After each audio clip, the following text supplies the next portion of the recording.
Hello guys, मैं हूं अभिशांक। इस वीडियो में आपके लिए काफ़ी इंटरेस्टिंग टॉपिक लेकर आया हूं, आईओटी, इंटरनेट ऑफ थिंग्स।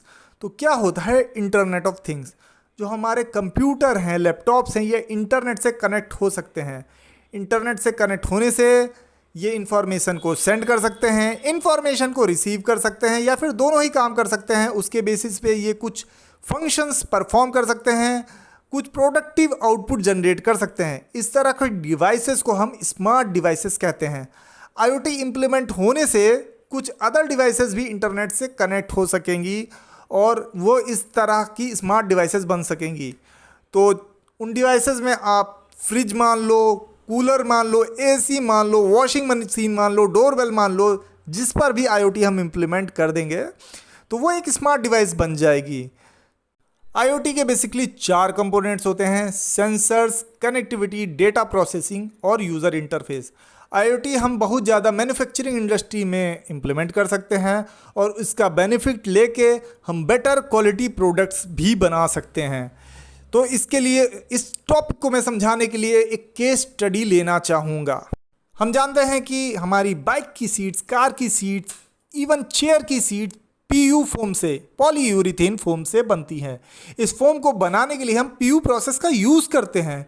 इस प्रोसेस में हम एक मोल्ड में पॉली ऑयल केमिकल और आइसोसाइनेट केमिकल को डालकर मोल्ड को क्लोज कर देते हैं। जब मोल्ड क्लोज होता है तो उसके अंदर पॉली ऑयल और आइसोसाइनेट रिएक्ट होकर पॉलीयूरिथेन बना देती है।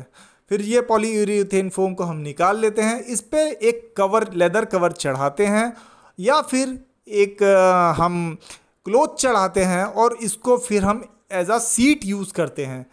तो अगर इन केमिकल्स को हम एक वेयर हाउस में रख रहे हैं तो हम उस वेयर हाउस का टेम्परेचर मेंटेन करना चाहेंगे। पीयू मैन्युफैक्चरिंग प्रोसेस के दौरान पॉली ऑयल केमिकल और आइसोसाइनेट केमिकल का एक पर्टिकुलर टेम्परेचर होना चाहिए। अगर उस टेम्परेचर से ज़्यादा टेम्परेचर हो गया इनका या फिर उससे कम टेम्परेचर हो गया तो प्रोडक्ट की क्वालिटी अच्छी नहीं मिलेगी। तो जहाँ भी इन केमिकल को, जिन भी वेयर हाउसेज में इन केमिकल को रखा जाता है, उस वेयर हाउस का टेम्परेचर मेंटेन रखा जाता है।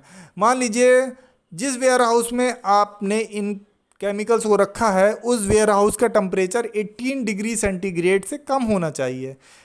तो अब वहाँ पे हम इस टेम्परेचर को मेंटेन करने के लिए आईओटी इम्प्लीमेंट कर सकते हैं और इस टेम्परेचर को मॉनिटर कर सकते हैं।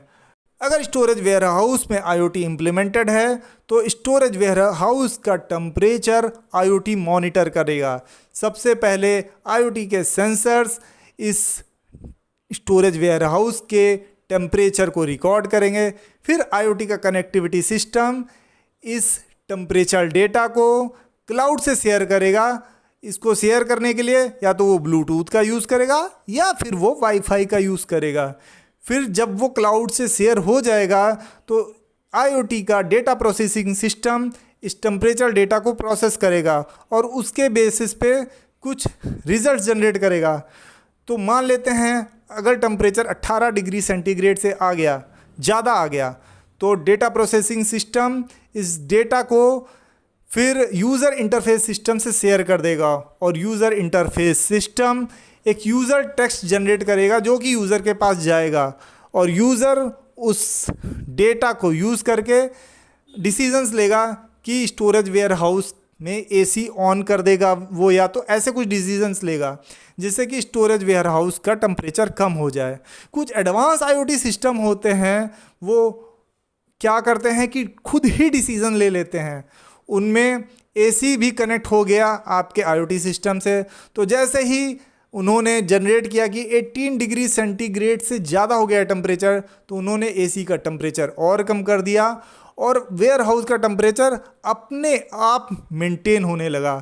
तो इस तरह की टेक्नोलॉजी से हम वेयर हाउस का टेम्परेचर मॉनिटर कर लिए और फिर जो केमिकल्स हैं उनका स्टोरेज अच्छा हो गया। और जब ये मैन्युफैक्चरिंग प्रोसेस में केमिकल्स जाएंगे तो फिर प्रोडक्ट की क्वालिटी हमें बहुत अच्छी मिलेगी।